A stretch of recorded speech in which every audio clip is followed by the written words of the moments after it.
Hey, what's up, Joe? This is Andres here with a new video. It's been 9 months, and today I just wanted to talk about my day. So recently I watched the movie, like The Backrooms, and going to like the psychological stuff, and aside from like the imaginary rooms and whatever, all that science fiction stuff, it hit me home because we all have been Clark one time in our lives. We've all been Clark after we become 18. After we become 18, we have our own responsibilities, our own deeds. We're basically in charge. We are adults in the world. We have consequences. We have to do certain things. And I felt pity towards Clark because he did try to change, but he was not being good at it.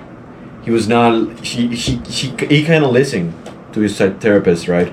And he did agree that maybe he should change, But at the end, he chose not to. In the end, he chose to stay back in his own world, in his own habits, his own loops, which is what I kind of feel I've been going through recently, especially now since I went through something hard. For example, I was trying to find someone to marry. I was trying to find someone who connect with me like a best friend who would basically get me out of this situation that I felt like, such as being alone in Japan. And that did not end well. And I ended up basically for like 2 weeks looping the same memories, the same things, trying to find solutions, trying to find the what ifs of a problem that of course that she moved on, right?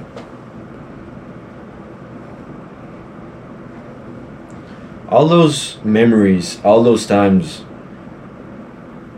the past stays with you if you let it be.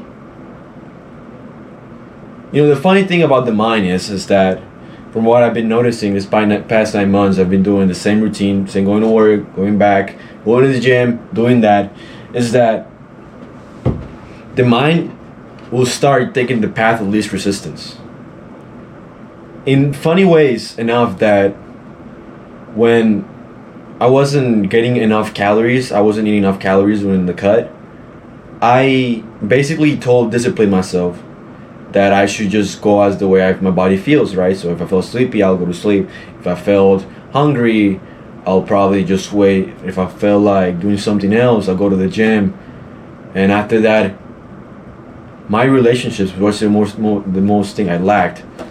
I gave myself excuses as to not to act much because I, for one, didn't feel like it, and two, it was the path of least resistance. I could have just waited for the right time, the right thing, but that's not how relationships work. That's not how, at least, trying to build character works, especially in a leadership position such as the military. So that kind of backfired at me a lot because I came to notice the walls that my mind was putting, without even realizing it.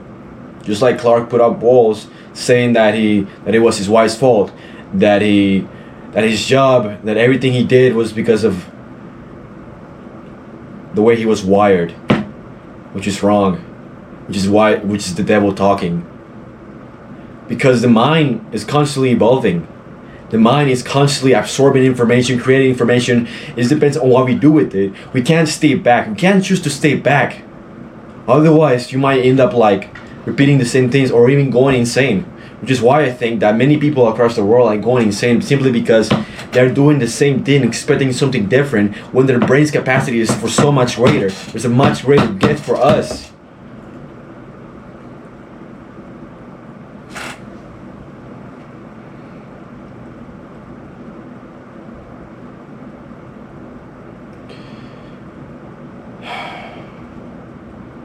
I still do fall into the bad habits.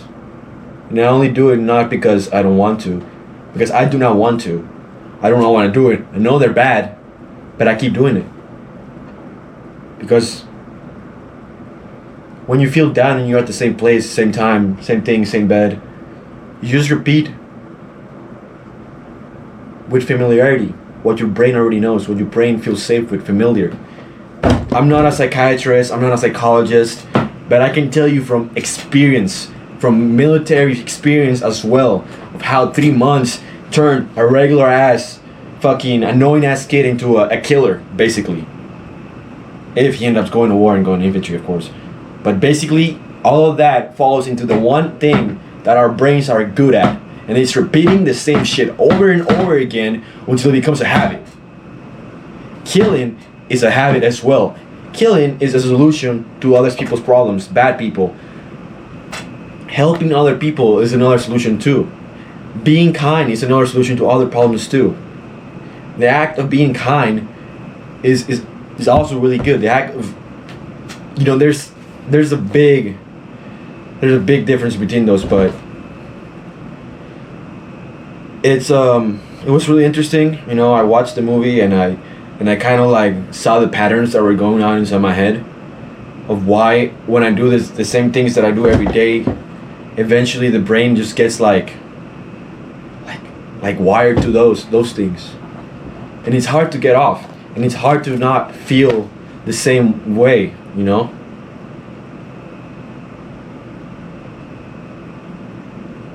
Maybe that's just me, but I just wanted to talk about this.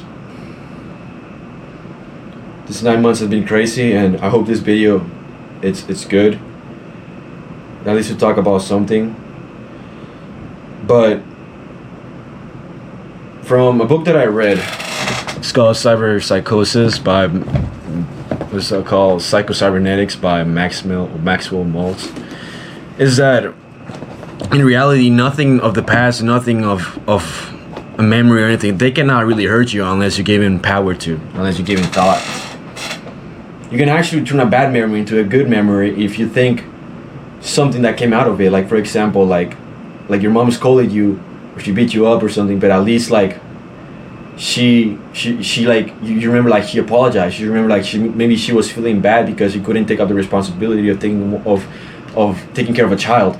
You know, stuff like that. There's always a good intention, but often than not we do the bad things